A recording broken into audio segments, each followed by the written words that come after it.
तस्मै श्री गुरुवे नमः। श्री चैतन्य मनोभीष्टं स्थापितं येन भूतले स्वयं रूपा गदा मह्यं ददाति स्वपदान्तिकं।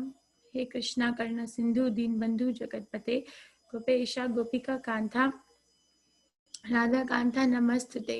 तप्त कांचन गौरंगी राधे वृंदावनेश्वरी वृषभानु सुते देवी प्रणमामि हरिप्रिये।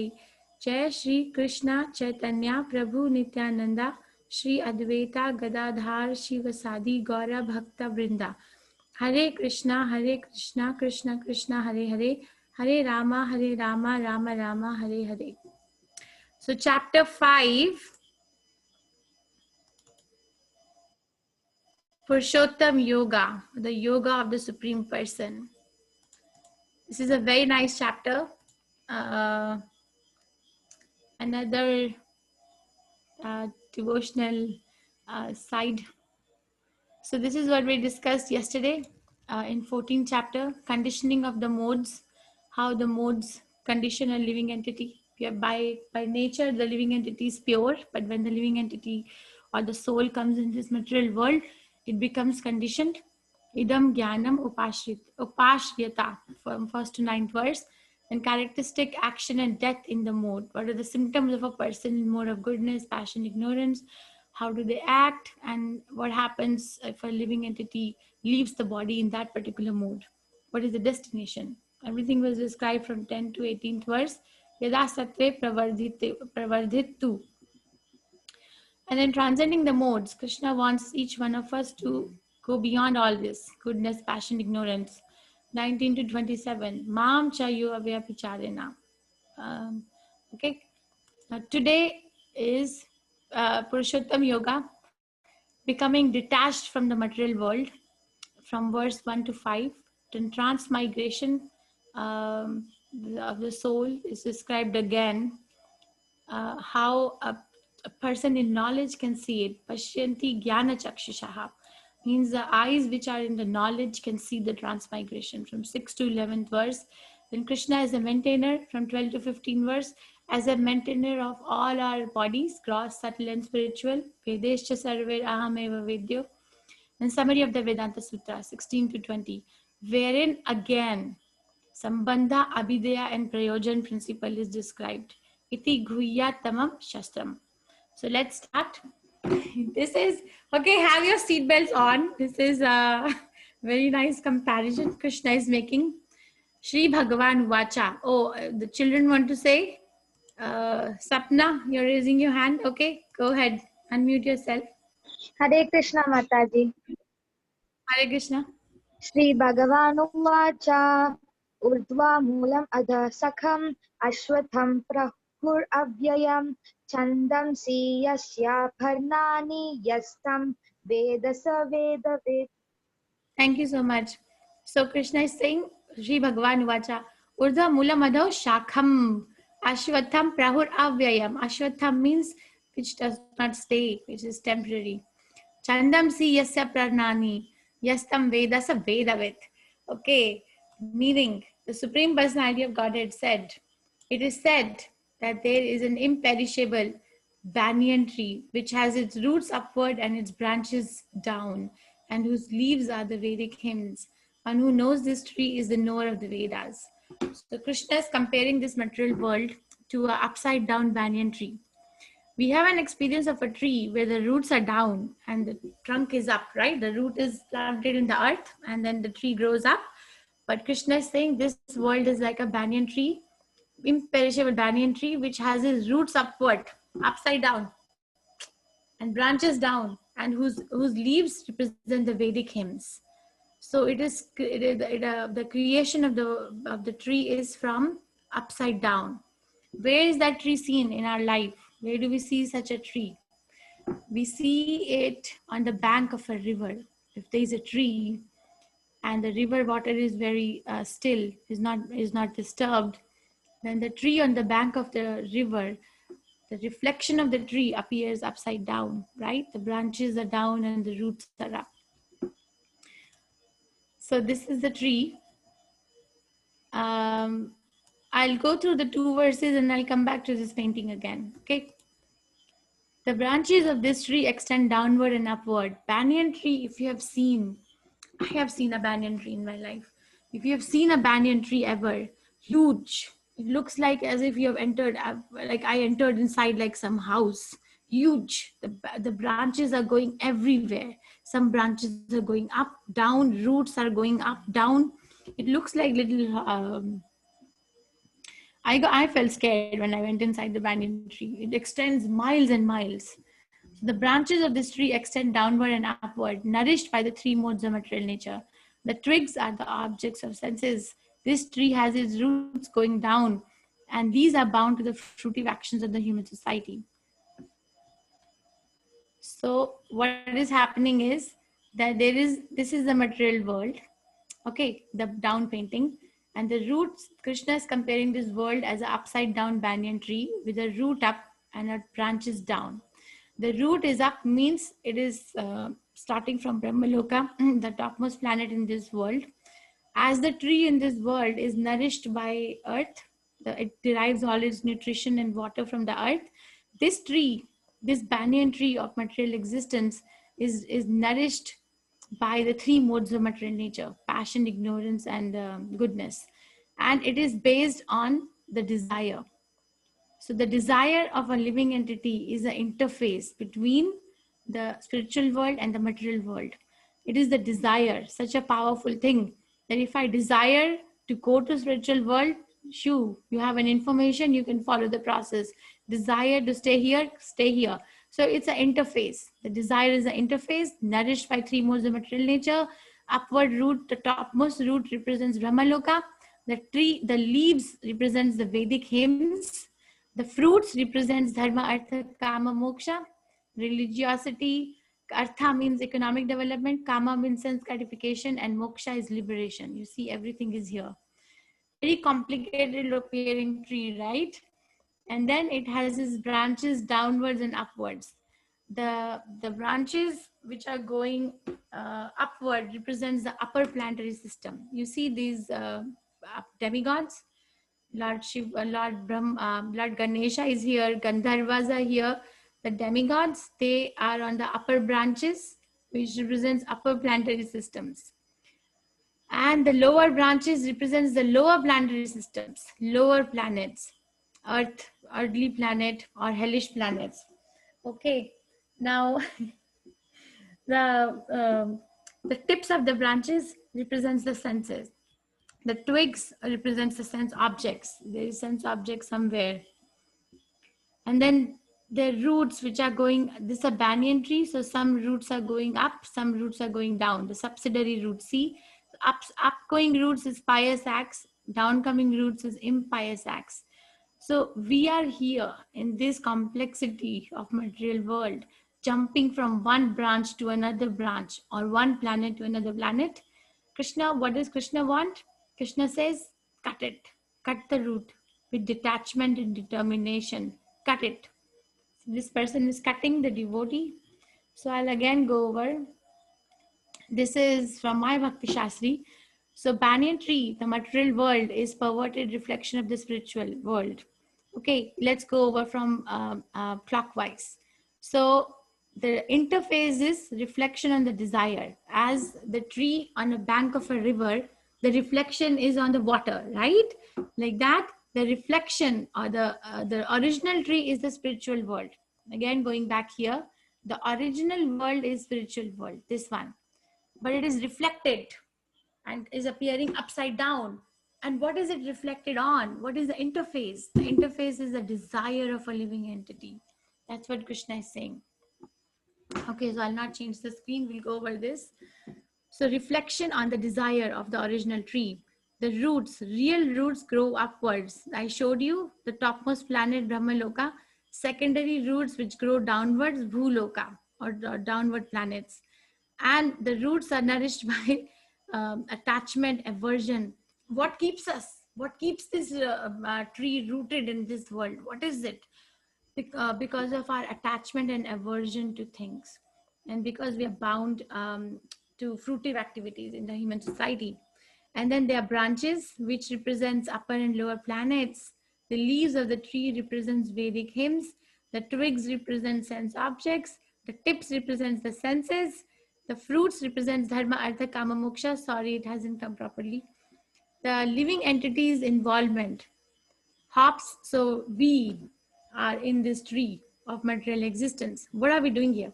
We are just hopping from one branch to another. Or sometimes we are going up, sometimes coming down. We cannot see how far this tree is existing, or it exits, or where it ends, where it begins. Although the living entities are eternal part and parcel of Krishna, they are struggling hard with our senses. This will come today. What is the tree or the roots nourished with? They're nourished with three modes of material nature. Then the only way to get out of this tree is by detachment. How do we detach? There are three levels. Find out, cultivate the knowledge about this material world. Hear properly from our guru, from our acharya, about the relationship between the Lord and the living entity. Then after hearing, surrender. Surrender to the Lord through the spiritual master. No false prestige that he's the Lord of the material nature, and it's not an illusion. Give up the false association. Why are we here? Because we are seeking honor. When we do something, we want to be appreciated. That means that we want to be like, okay, you did it, but actually we did nothing. We just desired. And after we surrender, what happens? We get Krishna, attain the eternal abode of the Lord. I can go over again at the end if someone is not understandable. It will take some time. Go back and read again. Now Krishna says the real form of this tree cannot be perceived in this world. No one can understand where it ends, where it begins, where its foundation is. But with determination, one must cut down. Must is a strong word. Cut down this tree with the weapon of detachment. So doing, one must seek that place from which having once gone, one never returns. And there surrender to that Supreme Personality of Godhead from whom everything has begun and in whom everything is abiding since time immemorial. So not like in Mayavadis say, cut down the tree, Brahma Satya Jagat Mithya, they say that, but then they are not telling where to go.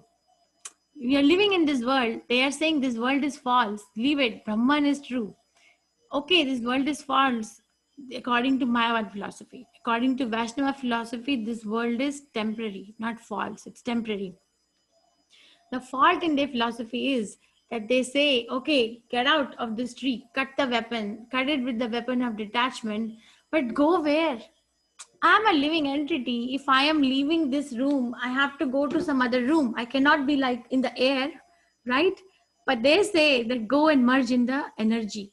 I'm a Brahman effulgence. That is the highest liberation.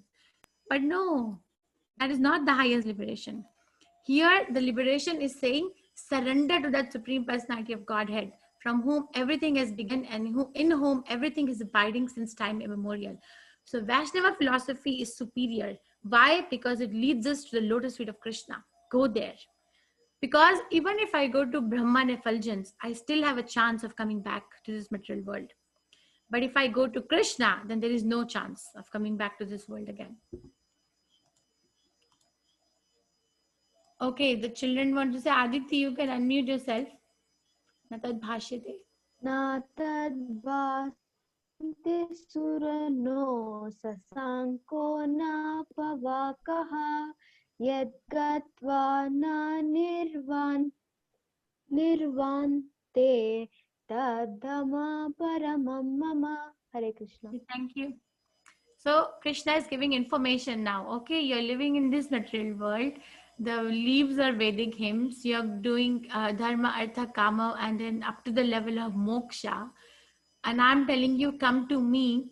Now, what is waiting for you here?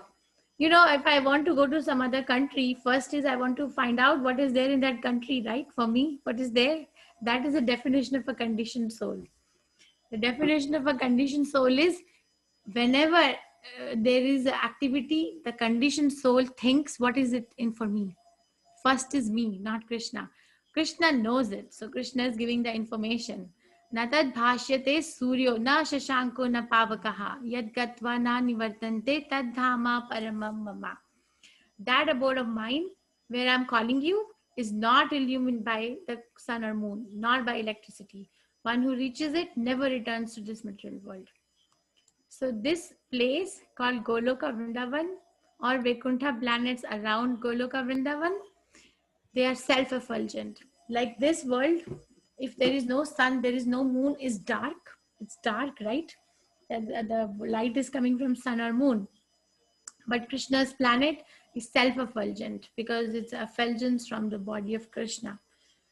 So all the Sputnik that the human society can design, hardly they are able to reach the material planets. Okay, this is all in this left side. But a devotee, just by the strength of the devotional service, can bypass this material dark planet. See how dark it is, and not do it on the strength of their own Sputnik knowledge or space suits. No, we have to have a spiritual body to enter the spiritual world. So Krishna is saying, come there. Okay, this is a very nice shloka. Yes, any children want to say? Krishna. Ashrit, yes, unmute yourself. Yes, Mataji. ममैवांशो जीवलोके जीवभूतः सनातनः मनःषष्ठानीन्द्रियाणि प्रकृतिस्थानि कर्षति. Thank you. The living entities in this conditional world are my eternal fragmental parts. Due to conditioned life, they are struggling very hard with the six senses, which include the mind. So here, again, once again, Krishna is saying that the living entity are eternal fragmental parts. Fragmental parts means that they have come from me. And they're eternal. So if I have an eternal existence and I'm a fragmental part and parcel of Krishna, then how can I ever merge back in Krishna? It's like every step Krishna is saying, I'm a person, you are a person as a soul, and we both have a relation. I made you, you belong to me, you are here, you're struggling very hard with six senses, which include the mind. Come back to me. The house is waiting, come back. Krishna is giving information. So eternal fragmental parts, the acharyas have given very elaborate commentary on this. Eternal means the soul is not like is assumed a human body when it comes to the material world, and when it goes back to the spiritual world, it merges into the Brahman effulgence. No, it remains eternal. It remains separated. It maintains its personality, and it is fragmental. For example, if a mother has 9 children or 5 children, they are part and parcel of the body of the mother, right? They are her part and parcel from the body. They always remain in relationship to the mother as the children. They don't merge back in the body of the mother. There is a relationship between the children and the mother, but they are not like merging into each other. What is the meaning of a relationship if the end is a merge, right? The living entity. Oh, okay, children. Who wants to say? Suchi Manjunath, Hare Krishna. Yes, you can Hare chant the Krishna verse. Mataji. शरीरं यदवप्नोति यच्चपि उत्क्रमत् ईश्वरः गृहीत्वैत्वानि संयाति वायुर्गन्धन् इव स्यात्. Thank you. Different conceptions of life from one body to another as the air carries aroma. See, we are carrying the conceptions that I am this body. Every body the soul is entering is very fully convinced that I am the body and this body belongs to me and body is all in all. Okay, there may be mind and intelligence, but everything that I have to do in this world should be nourishing my body as if I'm going to live forever. This is the meaning of this verse. Carries the different conceptions of life from one body to another. Enters the body of a fish, very convinced that I'm fish, I'm supposed to drink water, I'm supposed to swim, I'm supposed to go here, there. Or convinced, if it enters the body of a dog, very convinced, I am dog, bark. My duty is to bark. My duty is to give protection to the master who's taking care of me. Very convinced, right? One devotee once gave class. He says, we must realize how conditioned we are by our own like understanding. Each one of us have to individually understand that we are conditioned by this concept of I am the body and body is all in all. He said that okay, theoretically I can say that I am not the body, I'm the soul, but it is very hard to understand that I am not a man or I am not a woman. You know, when we send text message, typical example he gave, somebody sending text messages, so they choose, you know, I am a man, so okay, I have to scroll which man. Okay, I am white in color, black in color, wheatish in color, so okay, which color hand I find, you know, people send this like the Hare Krishna, this hand emoji. So look whether it looks like what color skin is there. See how conditioned we are. We are doing it, we don't even realize, because we are carrying the conception from of life from one body to another, as the air carries the aroma. So air, if it is passing through a very nice rose garden, it carries the aroma of the roses, right? Up to a certain length of distance. If someone is standing near a rose garden and the wind is blowing towards that person, the wind will carry the aroma of the roses. Person will smell, very nice smell is coming if I'm standing near a rose garden. Or if it is passing, if the air is passing through a garbage can and someone is standing near the garbage can, the air will carry that aroma, right? Not that the air is contaminated, the air is not contaminated. The air is carrying the conception from where it is passing. Similarly, the soul is not contaminated, but it carries the conception, gets convinced, I am this, this, this. It's so intricately hardwired into our system. The living entity, so what happens? Carries the conception, then what happens? The living entity does taking another gross body, obtains a certain type of ear, tongue, and nose, and sense of touch, which are grouped about the mind. It does enjoys a particular set of sense objects. See, which is grouped around the mind. So center is the mind. The mind is carrying the conception that I am the body, which is called adhisthaya manas. And the mind, according to the mind, we are acquiring a certain type of nose called grahanam, or sense of smell, ear for hearing, shrotram, eyes for seeing, chakshu, sense of touch, sparshanam, and tongue, rasanam. So all these knowledge acquiring senses are grouped according to the situation of the mind. Okay, one likes to hear pop music, one likes to hear classical music, one likes to hear harinam. Why are different likes are there? The situation of the mind is different. Okay, who wants to chant? Likita is here today.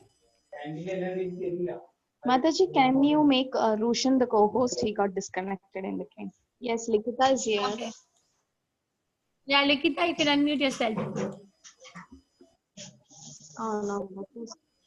Yes, Likita, you can chant. That was Okay, Lahari, not somebody's Likita. Lahari Bia. okay. Okay. Lahari, Hare Krishna, you can unmute yourself. Hare Krishna Mataji. Utkramantam samstitam vapi Bunjanam vagunanvitam Vimudhananu pasyanti gnana kaksusha. Thank you. So, utkramantam sthitham vapam papi bhunjanam va gunanvitam vimudhananu pashyanti jnana chakshusha. So, vimudha means a foolish person. Nanu pashyanti, cannot see how this thing is happening. Pashyanti jnana chakshusha, whose eyes are in knowledge, can see. Foolish cannot understand how a living entity can quit his body, nor can they understand what sort of body he enjoys under the spell of the modes of nature. But one whose eyes are trained in knowledge can see all this. So I think there is a painting. So we need a training. Krishna consciousness is training of the mind. Let's say this could be me. If something happens, I don't know what's happening. But the engineer who is trained can very well find out what's happening. So Vimudha Nanu Pashyanti Jnana Chakshushaha. A foolish person cannot understand. And the next verse is, they may try, but they'll not be successful. The endeavoring transcendentalist who is situated in self-realization can see all this clearly. But those who are not situated in self-realization cannot see what is taking place, though they may try to. Though they may try, this is a typical example of Shamshan Vairagya. Somebody of some family, if they pass away, if some family member passes away in some family, the entire family goes for the last rites of the departed soul, the body, right? And they enter the Shamshan Ghat, the cremation ground, and the cremation goes on, and everybody is very, of course, like grieving and morose. And some people who are overseeing this say that actually the body is nothing, the soul is everything, and soul is the thing that was causing the body to live, but now the soul has left, so the body is useless once again. You see, people are talking like that. And then for 10 days, some puja or some bhajan or something will go on in the house, and everybody will probably, everybody will be contemplating that what was living, what was going on, what was that I thought was my this relative, that relative. But after some days, what is the activity? So for those 10 days, or for that moment when they see their dear and near ones has passed away, it's like they're trying to, reason it out that, okay, the body is the false and soul was the particle which was making the body alive. That particular time, everybody becomes a Vijnani.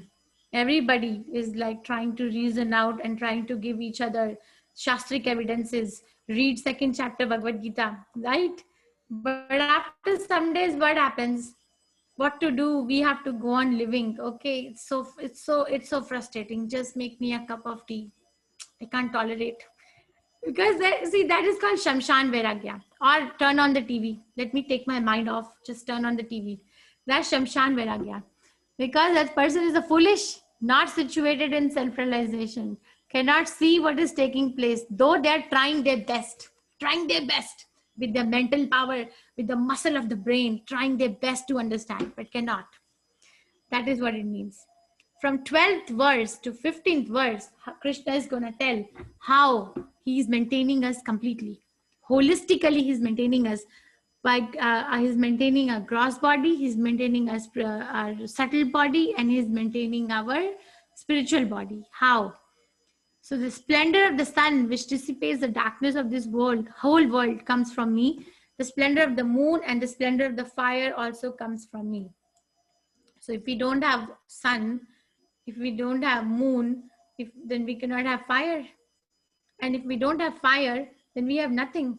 We cannot do anything. So where is it coming from? It is coming from Krishna. It is coming from Krishna. Okay. So Gama avishya cha bhutani dharya yami aham ojasa pushnami chaushadhi sarva somo bhutva rasatmakaha. I enter into each planet, and by my energy they stay in orbit. Again, he's maintaining a gross body by giving us sun, moon. And he's again maintaining a gross body by giving us a planet to stay in. He's saying, I enter into each planet, and by my energy they stay in the orbit. So far, so failure. All the aeronautical engineer sciences, they are thinking gravitational force is keeping the planets. And Krishna is saying, I am entering into each planet. And I am putting them in the orbit. And by my energy, they stay there. I become the moon and thereby supply the juice of life to all vegetables. Srila Prabhupada said, somebody can do a research on this. I become the moon and thereby supply the juice of life to all vegetables. How all the vegetables are getting their taste? Because moon is giving the taste. So if somebody can do a research and begin from this line and come back and prove it, that moon is giving the juice to the vegetables. Again, he's maintaining the gross body. How? Aham Vaishvanaro Bhutva Praninam Deham Ashritaha. Pranapana samayukta pachami annam chaturvidham. I am the fire of digestion in every living body. And I am the air of life, outgoing and incoming, by which I digest the four kinds of food stuff. So Krishna is maintaining the gross body. How? Becoming the splendor of the sun, becoming the moon, giving us the planets, enters into each planet, and by his energy, the planets stay in orbit. And also by moon, he is nourishing the vegetables. Also, he is the fire of digestion in our body. If the fire of digestion is subdued, then the appetite is lost. According to Ayurveda, the fire component of the body is responsible for keeping the appetite. You know, in old age, people don't feel hungry so much. Why? Because the fire is extinguishing, is becoming low and low. So Krishna is air of life, outgoing and incoming. And then he says, I digest four kinds of food stuff. What are the four kinds of food stuff? Any of the co-hosts, what are the four kinds of food stuff? Anybody? Aishwarya? Which you can Dharma, swallow. Artha, Kama, Moksha. No, the food stuff. Yeah, which you can swallow, which you can drink, and there's one more. And Yeah. suck. So four types of food stuff. Okay. Oh, somebody wrote it to me too. Thank you. Now that is the maintenance of the gross body. Now this is the maintenance of the subtle body, mind and intelligence, right? So how is he maintaining the subtle body? Sarvaste chaham hidi sannivishto matta smritir jnanam apohanam cha vedeshcha sarver ahameva vedyo vedantakrit vedavid eva cha aham. I am seated in everyone's heart, and from me comes remembrance, for knowledge and forgetfulness. By all the Vedas, I am to be known. Indeed, I am the compiler of the Vedanta, and I am the knower of the Vedas. So Krishna is maintaining our subtle body, mind and intelligence by giving us remembrance, knowledge and forgetfulness. So remembrance is something which I know, but I have just forgotten at that point. So Krishna makes me remember. Like Krishna reminds, oh, okay, the stuff is over there. Knowledge is something which we acquire new, which we did not have a memory of, which we don't have a knowledge. We get it. Who is giving us the knowledge? Intelligence to acquire the knowledge? Krishna. And who is making us forget? Krishna. So he is maintaining matta smritir jnanam. So remembrance. Matta means remembrance. Smritir means forgetfulness. And jnanam means knowledge. Apohanam cha. Now the next line is very important. Most of the Mayavadi philosophy is based on Vedeshcha Sarver Ahameva Vedyo. But Vaishnava philosophy includes the second line also. Vedantakrit Vedavit Eva Chaham. I am the compiler of the Vedanta and I am the knower of the Vedas. So Krishna, all the Vedas I am to be known. People are reading Vedic knowledge, right? They're cultivating so many austerities and knowledge and chanting so many verses from the Vedas. They cannot get Krishna out of the Vedas. They don't find Krishna. The goal is missing. They're chanting, they're very absorbed in the process, but what is the goal of the process? You know, there is a story. The story that there was a person who was in the middle of the night was looking for a key for something, you know, and under the street lamp, was looking for something and was digging. In the middle of the night, he's digging. So the police car came and stopped and asked, what are you looking for in the middle of the night? Why are you digging under the street lamp? So the person told the policeman, oh, I lost my house keys and I'm looking for them over here. So the police officer says, where is your house? He said, oh, my house is like 100 feet away. So he said, okay, are you sure that you lost your keys over here? You know what the answer was? He said, no, I think I lost it near my house. But then a police officer asked that person, why are you looking for the keys here if you lost it near your house? The answer was, because over here there is more light and it is very dark over there. So I'm looking over here. So this is what happens, that they forget the main aim of the Vedic knowledge is Krishna. But they get very like here, there, okay, Vedas is giving this knowledge. By this particular ritual, I can get this. By this, I can get this. So get deviated, main aim is lost. Vedas, I am to be known, I am the compiler of the Vedanta. So Vyasadeva is incarnation of Krishna, and I'm the knower of the Vedas. Okay, this is how he's maintaining our subtle body. Now, from verse 16 to 18, he's gonna tell how he's maintaining our spiritual body. And verse 16 to 18 is also establishing the sambandha between a living entity and the Supreme Personality of Godhead. There are two classes of beings, the fallible and the infallible. In the material world, every entity is fallible. And in the spiritual world, every entity is infallible. What is the meaning of the word fallible and infallible? Besides these two, there is the greatest living personality, the Lord himself, who has entered into these worlds and is maintaining them. So there are two classes, Kshara and Akshara. Kshara and Akshara. So Kshara is fallible, Akshara is infallible.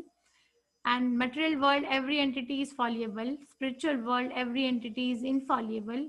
But Krishna is Adhokshaja, beyond fallible and infallible, and he's maintaining both fallible and infallible. This is his relationship. So what is fallible, infallible? Anybody? Where is everybody? Something happened now. I can't see. Oh, here. Yes, you can raise your hand. What is fallible and what is infallible in this verse? What is fallible? What is infallible? People are not raising hands. Fallible is like they can mix with other people, but infallible is like they like to live alone. Okay, thank you. Yeah, Just Riya like Mataji, water. go ahead. Okay, thank you. Hare Krishna Riya Mataji. Mataji. Mortal and immortal. Krishna. Mortal and eternal. Mortal and eternal. Okay, so what is mortal and what is eternal? Living being here, they are immortal. They are mortal, and in the spiritual world, everything is mortal. Immortal. That is, everything is immortal. They are everlasting. Yes. Thank you so much. Very nicely said. Thank you. Yes, Mithun Prabhu. Yes. Mithun Prabhu, I have an answer for your question today. Finally, we have to read 15.7. Okay, so if you can remind me at the end. Mataji. So just now Mataji told Riya Mataji the same thing. We will fall down, or our bodies will fall down. We are not permanent, but there is infallible means in spiritual world, that is the soul is as similar to soul is permanent. So similarly, the spiritual body will be permanent. Okay. Yes, thank you so much. Thank you.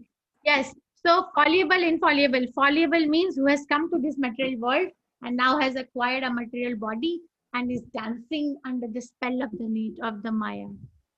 Dancing under his mode of passion, mode of ignorance. That's fallible, fallen from the position of being with Krishna, as everybody said, eternal life. Infallible means spiritual world.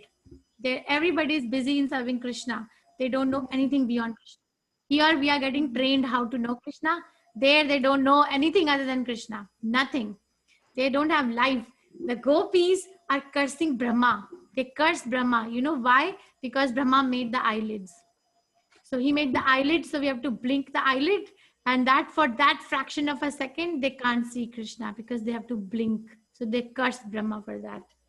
So that is infallible. This is Krishna with the 16,108 ladies who were kidnapped by Bhaumasura, and Krishna, they prayed to Krishna to get them out of the prison, Bhaumasura, and when they relieved, Krishna said, okay, now you can go back home. But they said, who will accept us? We have lived one night out under the jail of this Bhaumasura. Who will accept us? Kindly marry us. So Krishna said, oh, you want to marry me? Okay. So he married 16,108 wives. He expanded himself into 16,108 times. So Prabhupada was asked once, so you say Krishna is God and God cannot be lusty, but he's so lusty, 16,108 wives. What was the answer of Srila Prabhupada? Yes, what was the answer? Anybody? What did Srila Prabhupada say? Ashwarya? What was the Roshan question? Kalavati Mataji. The question was when Prabhupada was telling the pastime of Bhaumasura, kidnapping the queens, the princesses, and the princess is telling Krishna after being released from the clutches of prison that please marry us because there's no point of us going back home. No one will accept. So he expanded himself into 16,100 forms and married each one of them. So Prabhupada was told, you say Krishna is God? Oh my God, Krishna is so lusty, he cannot be God. So what did Prabhupada say? What is his answer? Tell me. Anybody? People are raising hand. So I want to know what Prabhupada said. Please don't say, in my opinion or according to this. What Srila Prabhupada said. Sumati Mataji. Yes, Mataji, Hare Krishna. You can unmute yourself, Mataji. Okay, so Prabhupada said, why are you limiting God in according to your moral codes? You know, you're limiting God. God should be like this. God should be like this. You're not accepting Krishna as he is. If Krishna is lusty, he's unlimitedly lusty. Unlimitedly. There is no limit. What is 16,108 wives? He can marry 16 billion, 16 trillion, all women, everybody. Why are you limiting? Anayor aniyam mahato mahiyam. Our conception of greatness is that if somebody does something magnanimous or somebody is so charitable, means they gave so much charity, big amount, right? Opened a big hospital, gave a big amount of money in donation.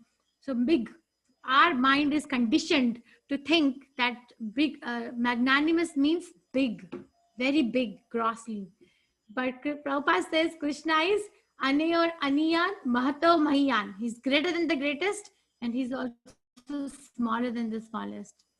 Greater than all these greatest people in the world, so-called greatest people, and smaller than the smallest. If I'm reading a book, old book, have you ever seen a small insect the size of an alphabet, very small insect that goes? Krishna made it. Can anyone make it? No. Krishna made it. Smaller than the smallest. He's present in the heart of a microorganism. The smallest microorganism noted in Brahma Samhita is Indragopa. We don't have information about all that in our material science. So Anayor Aniyan Mahato Mahiyan. Don't lock up Krishna. Okay. So besides these two, so this is Sambandha, that we are fallible or infallible in spiritual world, and Krishna is beyond both. Okay. Yasmat ksharam atito aham aksharad api chottamaha ato asmi loke vedecha pratitaha purushottamaha. So see, two words are here, ksharam and aksharam. Ksharam means fallible and aksharam means infallible. Because I am transcendental, beyond both fallible and infallible, and because I am the greatest, I am celebrated both in the world and in the Vedas as the supreme person. So the relationship established. Krishna is celebrated and right now I'm fallible, but I can become infallible. But I cannot go beyond Shara and Akshara. Either I will be Shara or I'm in the Akshara category. I am not Adhokshaja. Only Krishna is Adhokshaja. So this is the relationship established. Sambandha is established. See, all the demigods are also paying obeisances to Krishna. They go. If there is a problem, they go. That is the meaning of a demigod, of a sura or a devata, is that they know that they are subordinate to Krishna. Only Krishna can help. All of them go. We have problem. We are like somehow under the spell. Lord Brahma, if there is a problem, goes and meditates on the bank of the causal ocean, and Karanadaksha Vishnu gives him knowledge in the heart. Lord Shiva is appearing in Srimad Bhagavatam 2 times. He appears in 4th canto and he also appears in 8th canto. Both the time he's glorifying Krishna. He glorifies.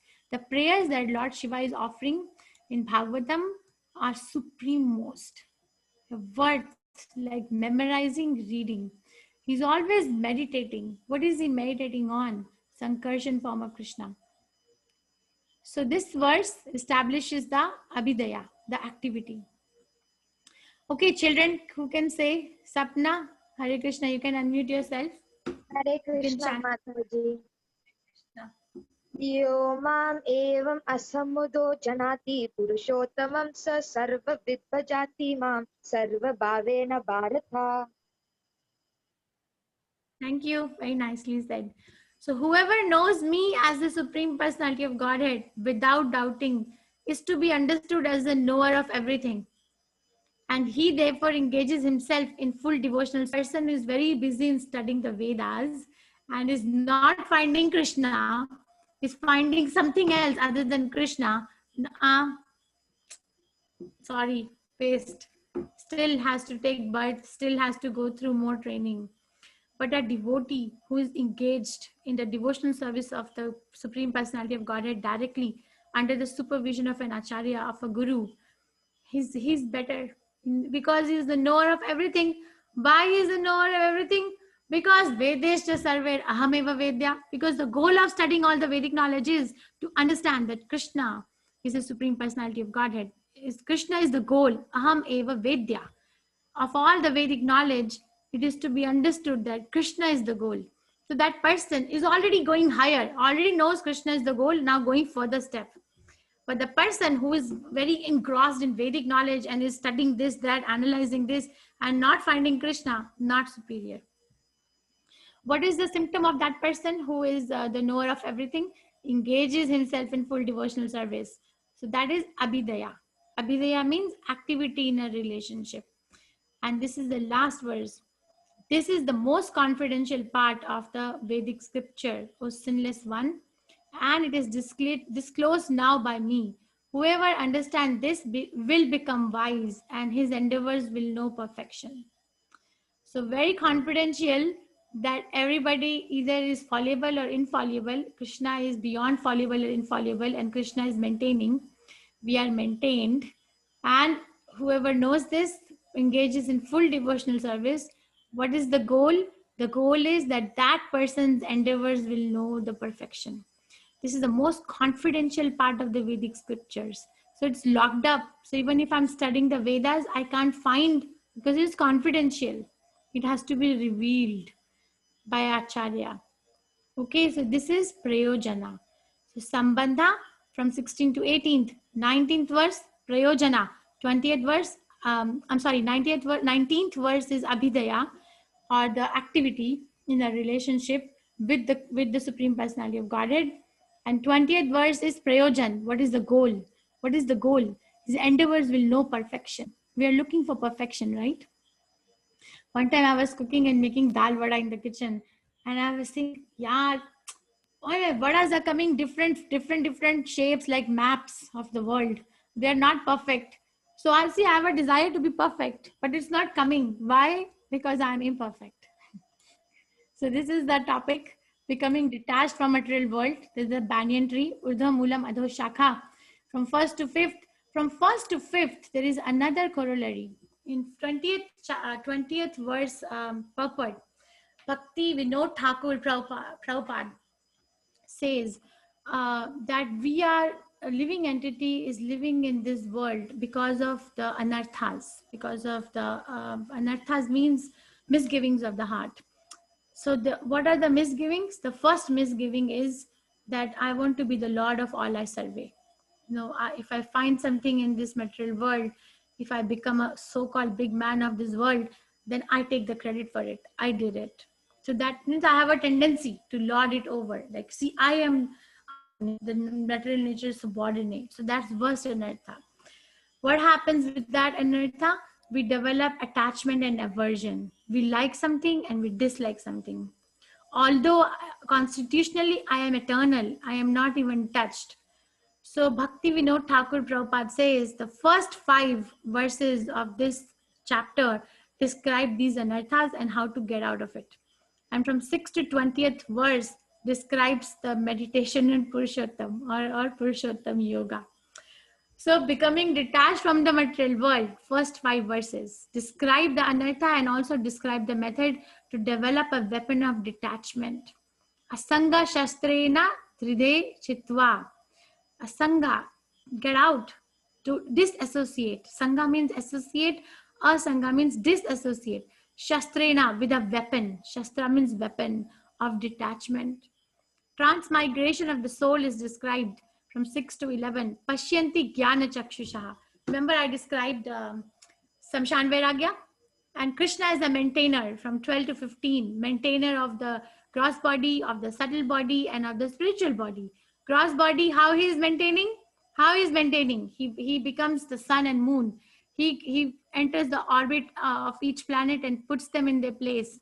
And then he gives us he becomes the moon to supply the juice to all the vegetables. He becomes the fire of digestion to digest 4 kinds of food stuff along with the incoming and outgoing breath.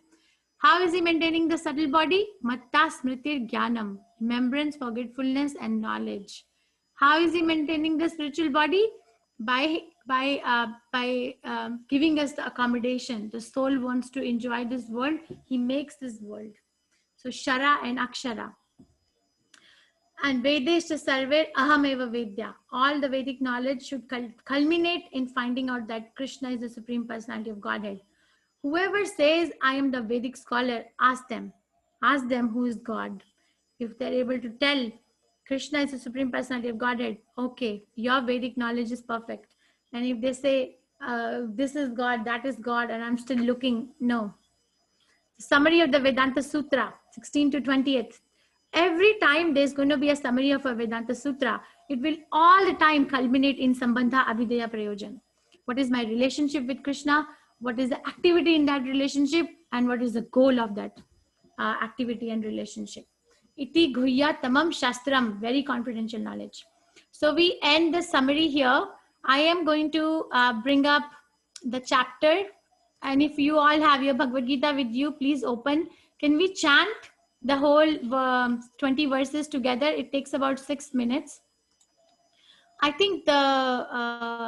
You can share the screen now, Mataji. Yes, Okay. I'm going to share. I was just opening the chat. I'm going to bring the book. So the co-hosts, you can all unmute, and everybody else, I'm sorry, I don't want to unmute all of you because it becomes like everybody's sound comes at different times. So it becomes painful, but please chant in the background. But the co-hosts can unmute and chant together. Is that okay? Yes.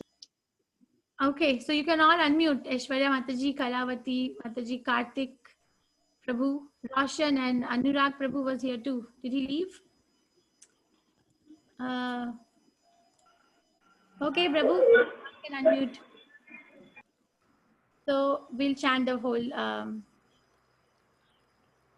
Dr. Buddy, I'm gonna make you the co-host too, so you can be an inspiration for us. Such a big cardiothoracic surgeon of India, and he's chanting with us. So I invite you to chant with us. Okay. Let's start. Okay. Yes. Oh, Yes. you are okay. Okay, thank you for joining. Yeah, I can remove this. Yeah. But just make sure you are not going to, you are the environment to remove all this. Aishwarya, you can unmute yourself. I know you chant very well. Yes, Mataji. Okay.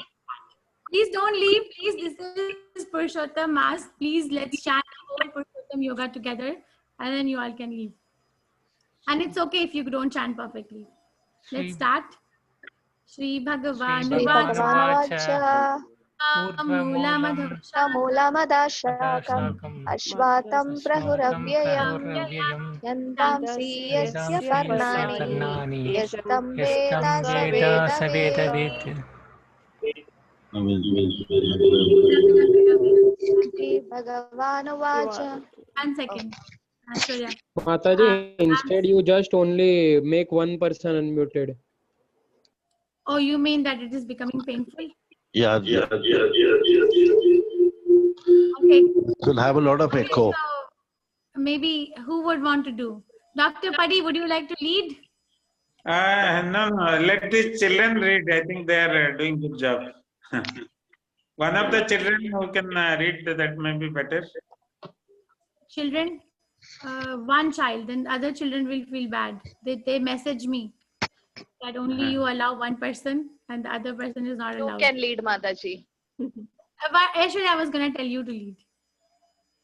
Okay, this is the chapter. Okay, 1 second. You can see my screen? Yes, yes. Okay, so Aishwarya, go. And I'm going to mute myself and I'll also chant on the background. Shri Bhagavan ऊर्ध्वमूलम् अधः शाखम् अश्वातं प्रहुरव्ययम् छन्दांसि यस्य पर्णानि यस्तं वेद स वेदवित्.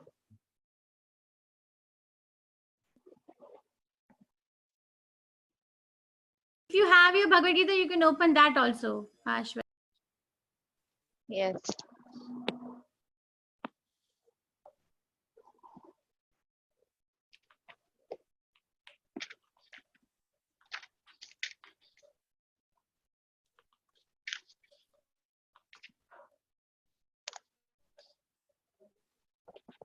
अतश्चोर्वं प्रशतस्तस्य शाखा गुणा प्रवृद्धा विषयप्रवाला अतश्च मूलानि अनुसन्ततानि कर्मानुबन्धिनी मनुष्यलोके.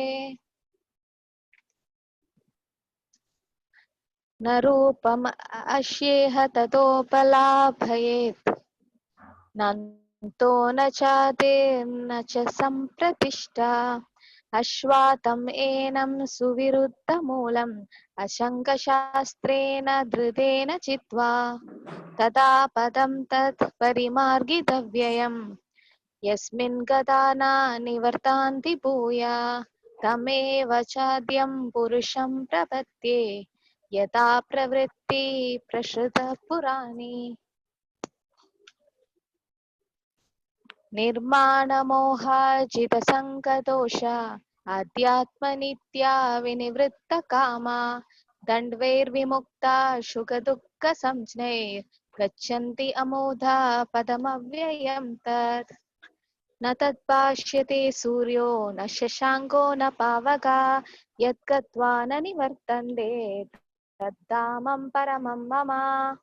मामेवांशो जीवलोके जीवभूतसनातना मनःशस्त्राणि इन्द्रियाणि प्रकृतिस्थानि कर्षति शरीरं यद् अवाप्नोति यच्चापि उत्क्रमत्सीश्वरा गृणीत्वैतानि संयाति वायुर्गन्धानि वाशयात्.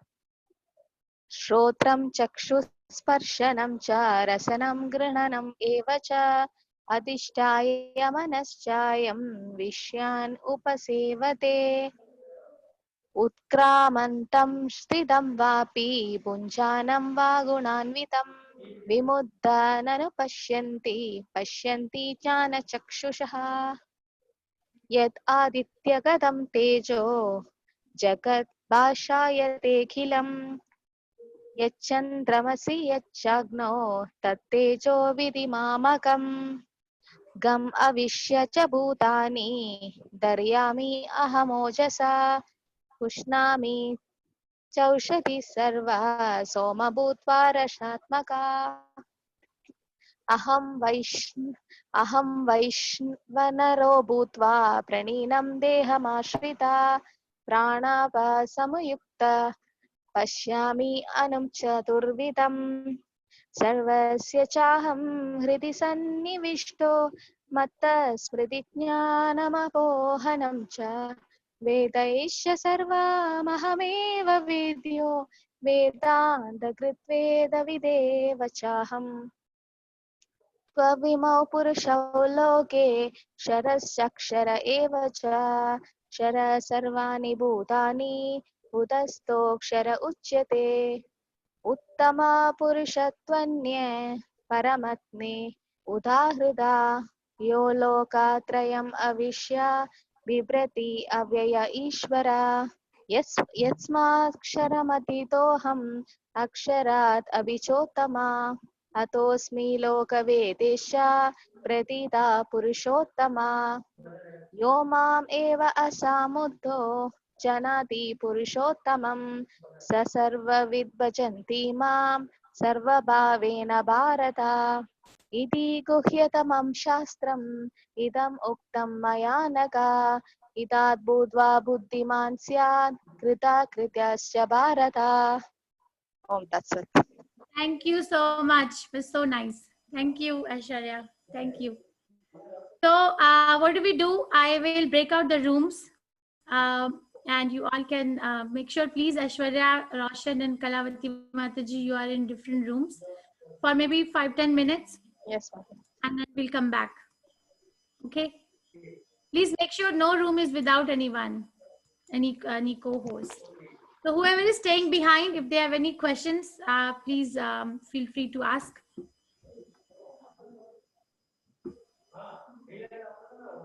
Anybody has any questions? Ashrit, you have a question? You can unmute, or I have to give you the power. I have to give you the power. Yes, you can unmute yourself. Hare Krishna Mataji. Hare Krishna. Today morning I have read Srimad Bhagavatam Canto 1 Mataji, an introduction. When the girls pray Lord Shiva for getting good husbands, then Chaitanya Mahaprabhu comes and says, offer all the obeisances for me which you bought for Shiva, because Shiva is my devotee, so he will be satisfied. And he also told that Parvati Devi is his maid servant. I didn't understand. He accepted her as his sister, right? As his who? Sister, own sister. Parvati Devi, he accepted as sister.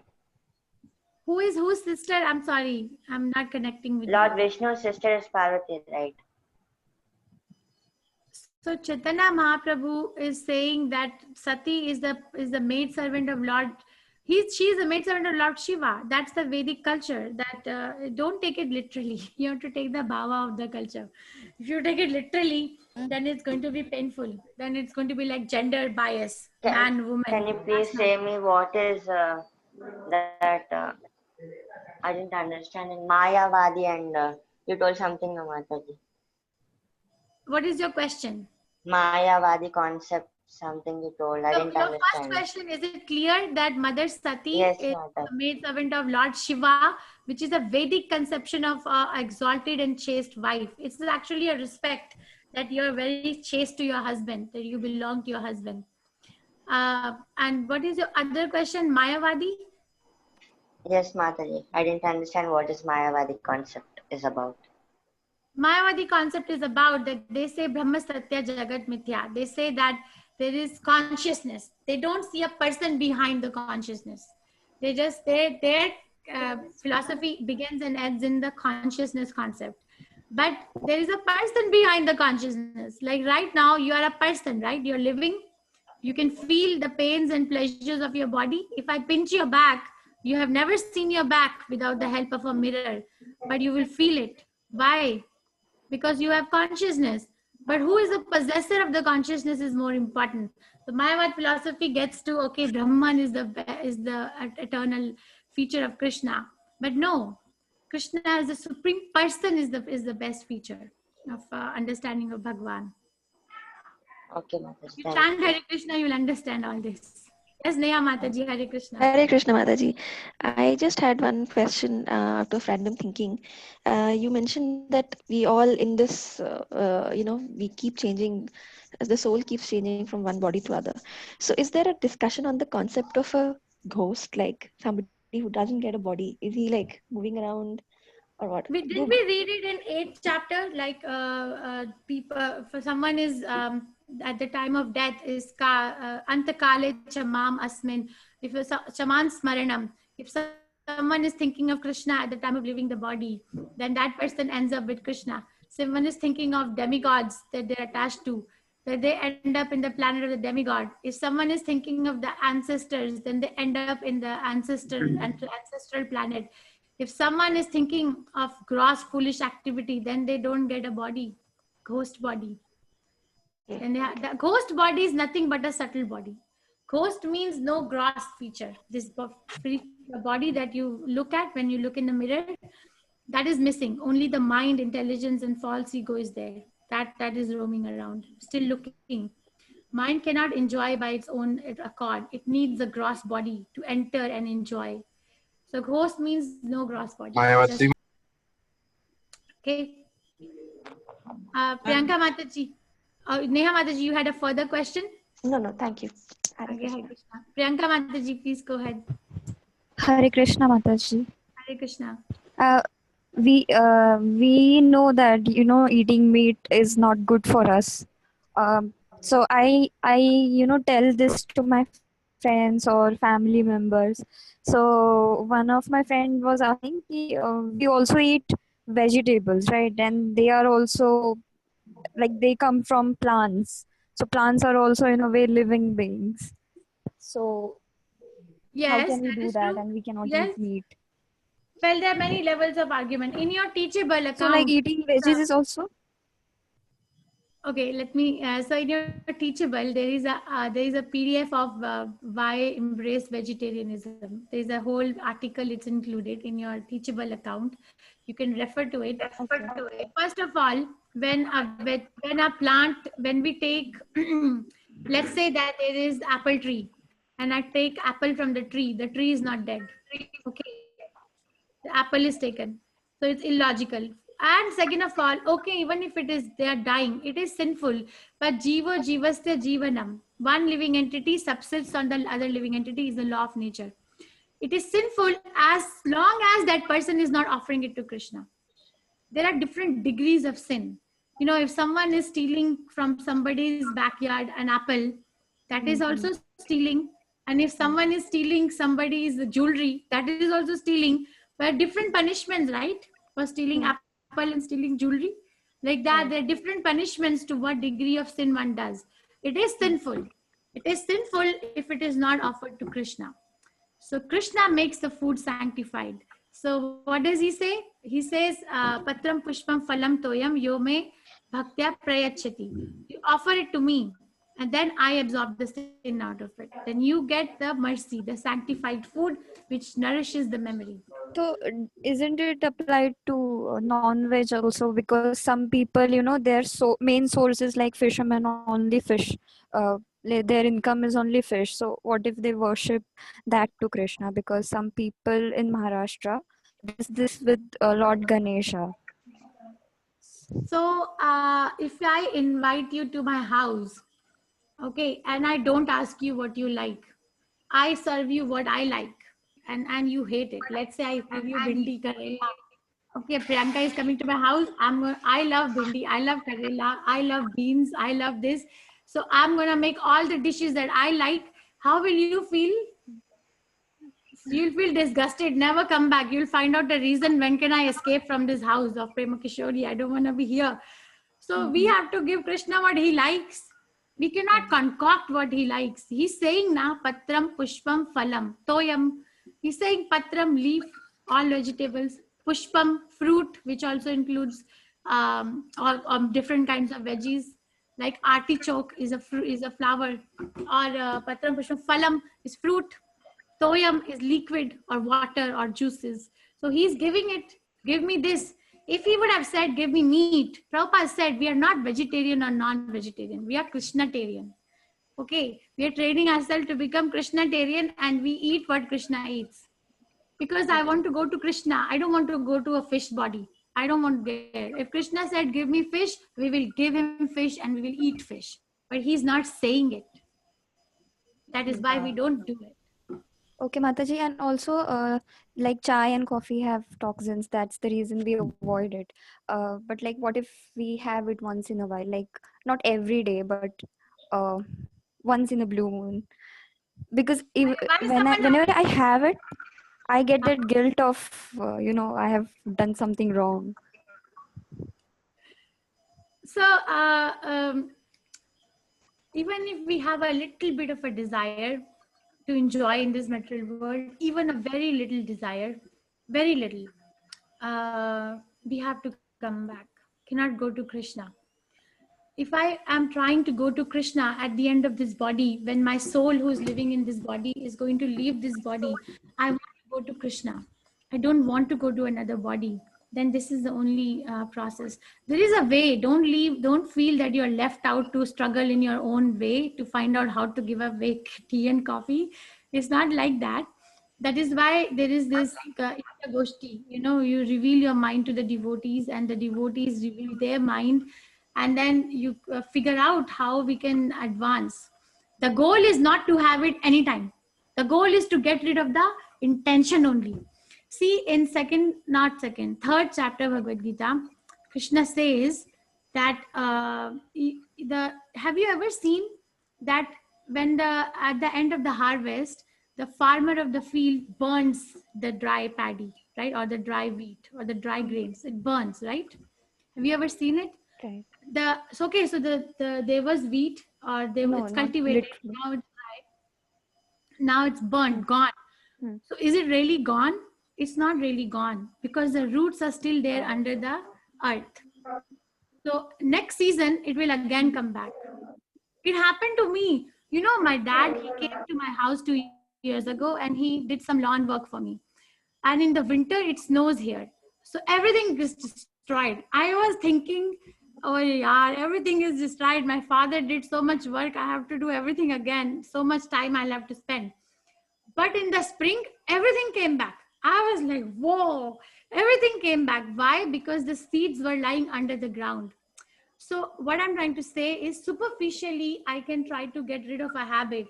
But if I haven't gotten rid of the seed underneath, if I haven't gotten rid of the intention, then I am not yet purified. That is called mithya achara sa uchyate. Remember, we studied it in third chapter. Mithya means false, achara means behavior. Sa means called. Uchyate is that behavior is called as false. Because we want to get rid of a tendency from the root level, not just the activity from the superficial level.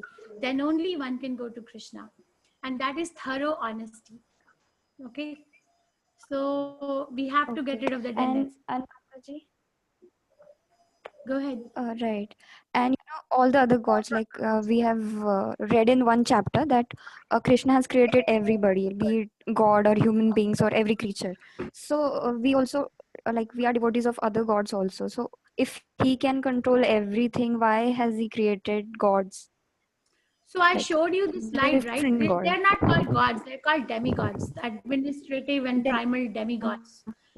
So demigods means that they are just like God, but they're not really God. But the voice is cutting. Go ahead. No, someone else was speaking. Oh, okay. So they're called demigods, first of all. And why are they there? Why are they there? The question is answered because there's so many different types of desires. I have a certain desire. You know, when I was in college, Dr. Padi, you can second that. I remember when we went for radiology station, my professor said the ultrasound is based on a philosophy. You know the ultrasound, right? You know ultrasound, Priyanka Mataji? So it's a solid organ. The ultrasound waves hit a solid organ. The gray color is like this. If it hits, it's a fluid, then the color is like this. So there are 256 shades of gray. That's the philosophy of ultrasound. So we have so many desires. That is the philosophy of living in this material world. Why so many type of people? Why so many type of features? Why so many type of demigods? Why so many type of planets? 8,400,000 species. Why? Right. Sorry to interrupt, but even Krishna can fulfill our desires. You once said that he remembers our every wish. Yes. I remember. Yes, Krishna can fulfill all desires if someone goes to Krishna for that. So intelligent person will go to Krishna directly. But people are not going now. That right. Krishna can do it. Yes, very, very, very capable and competent. Okay. Mataji. Okay, Mataji. Okay, Mataji. Yes. Pranav Prabhu. Yes. Yeah. Who is speaking? Yes, Mataji. Mithun Kumar. So, yes, Prabhu. There are 2 more. Yes, we will read 15.7. Yes, when I was reading. Yes, Pranav Prabhu. Go ahead. Do you have a question? Yes. Hare Krishna. Hare Krishna, Mataji. Sita. My chat computer. Okay. Hare Krishna. So I have one question. When we were talking about the reflection. Yes. The reflection, and you were talking about the way to get out of it is to cut the roots and try to, elevate spiritually.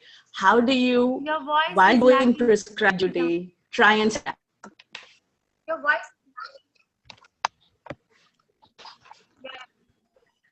Are you using a because while doing your prescribed duty, how do you stay detached?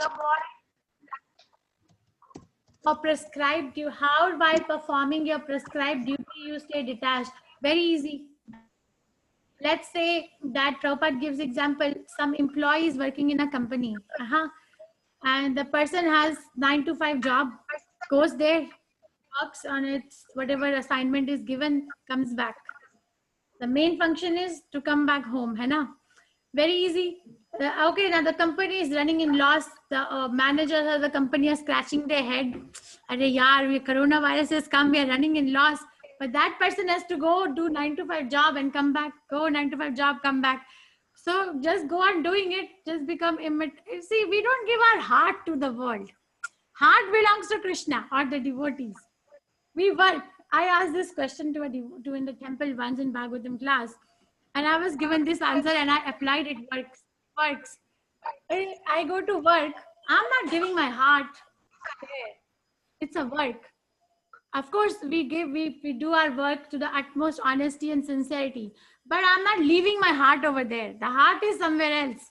I have to come back to my house. I have my children waiting. I have my deities waiting. I have Bhagavad Gita class waiting. So adjustments are made according to where the heart is. So you have to practice it. See, Rupa Goswami gives the principle. I think I shared it. How to think of Krishna all the time. He gives 2 examples. In Nectar of Devotion, he says there is a mother.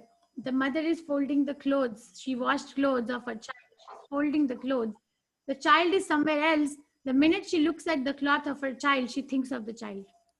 You see the cloth, she has a small sock of her child in her hand and she's thinking, oh, my child's feet are so nice. I massage them. They're so soft. They're so pink. Oh, he'll start walking. Oh, so. And another example that he gives is a woman who is married but has a paramour. She has an extramarital affair. Okay, there's this woman, Rupa Goswami says, but she has a paramour. So externally, she's going to be very vigilant. She's going to be very, very strict that, okay, I'm going to do my duties very perfectly. And the house is going to be spick and span. The husband is going to get A-class food. Children are going to look very neat and clean. Everything perfect. But what's going in her mind? When am I going to go and see my paramour? Rupa Goswami wrote this Nectar of Instruction 500 years ago. And he gives these 2 examples, how to think of Krishna. So you have to give your heart to Krishna, then you will think. How do you give your heart to Krishna? From your tongue. Hare Krishna.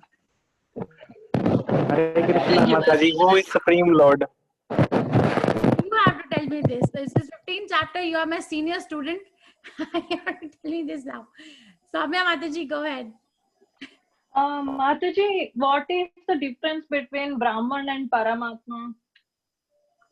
Brahman and Paramatma and Bhagwan. So, Vadanti Tat Tattva Vidas. I think this is 1st canto, 3rd chapter, 26th verse. I think it is that verse. Vadanti Tat Tattva Vidas Tattvam Yagyanam Adrayam Brahman iti Paramatma iti Bhagwan iti Shabdate. So, for example, Krishna can be understood in 3 phases. Somebody wants to understand Krishna as a Brahman, as an energy, not as a person, available.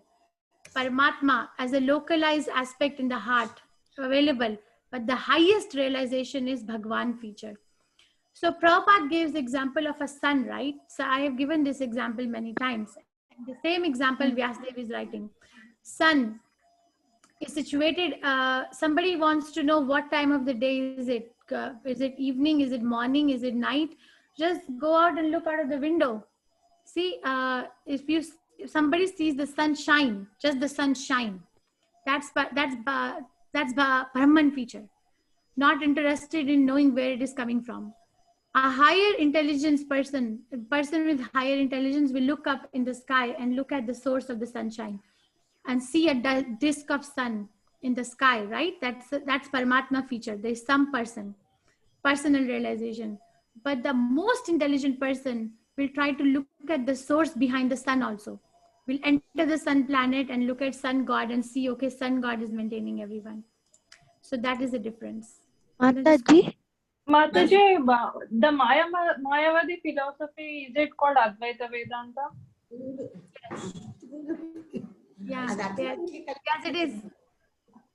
Advaita. But they too say that anything which is temporary, anything which is changing is not real.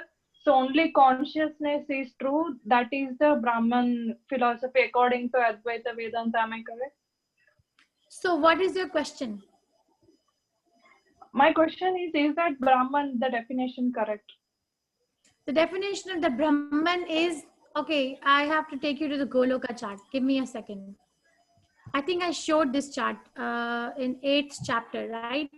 Let me 1 second. I'm just going to pull up. Give me a second. Hare Krishna Mataji, after death, every person is going to Golok or no? No, not everybody is going. Whoever wants to go and is getting training in going is going, but not everybody. Prem Kumari Mataji, I came back. Yes, Kalavati Mataji. I came back. There is no questions. I just came back. Okay. Shall I leave the meeting, but Mataji? Mataji, there is a race, Mataji, right? For example, we have whoever now realizes, the self realizes, and probably and in the devotional path may reach early the Goloka, right? And who slowly who is in this path, he will reach maybe not now, later, right, Mataji? Yeah, but then we have to train ourselves, or we have to get a causeless mercy of a devotee. Yes, we have to do something to go there. Yes, it's not Mataji. that. Yeah. Yes. So that is all there. But there is one question I have, the same thing on that matter. Prabhu, can I just answer this question about Sure, this sure. Brahman? Sure, Mataji. And I know that I have to read with you 15.7. So Mataji, who was asking me the question about Brahman effulgence, somehow my. So Mataji, see, this is the material world. Can you see my slide? We are here. Yeah. The material world. And this Krishna is situated here. Or even this is better. Oh Krishna, what is happening? Just 1 second. The computers, I don't do well with computers.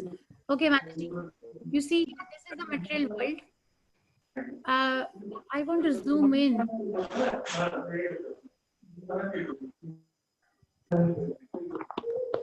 So Krishna, when he wants to create the material world, he expands himself into Karanadaksha.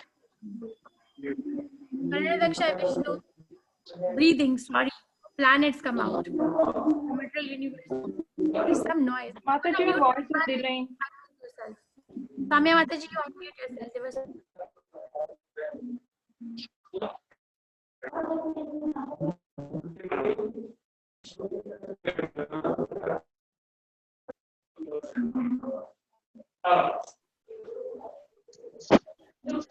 Mataji, can't. You are on mute.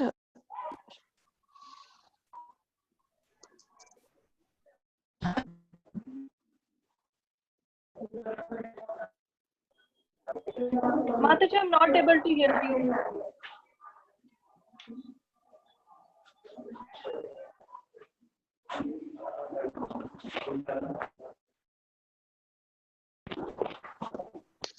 I do not know where the noise is coming from. Okay, Mataji, you can hear me now? Yes. Okay, so here Krishna comes as Karanadaksha Vishnu in the material world, and from his breathing, material universes come out. And then he enters again into each universe as Garbhadaksha Vishnu. And from Garbhadaksha Vishnu's navel, lotus flower stem comes out, and on top of the lotus flower, Brahma takes birth. So in the stem of the lotus plant, all these planets are there. Okay, and then he enters again into the heart of each and every living entity all over the universe. Not only human beings, every living entity, including the atom. And thus, Paramanu Chayantra. Mataji, Andantarastha Paramanu Jayantajasram. Jayantarastham Govindamadi Purusham Tamaham Bhajami. Thank you. Yes, Paramanu Chayantram. I'm forgetting it. And thus anyway, the meaning is that it enters even in the middle, in the heart of an atom, in the form of Kshirodakshaya Vishnu. So Karanadakshay, Garbhadakshay, Kshirodakshaya Vishnu. But what is Brahman effulgence? If someone can go beyond this material universe, then they have a chance to either go to the Vaikuntha planets, or even beyond Vaikuntha planet is Krishna's personal abode called Goloka Vrindavan. But you see, all these planets are effulgent. They are speaking out the lights. There's a light coming out of them. Actually, the light is coming from Goloka Vrindavan. And that light, like this earth is situated in the sky, right? We can see like that the Vaikuntha planets and the Goloka Vrindavan are situated in the sky, and that sky is called Brahma Jyoti. You see here, Mataji?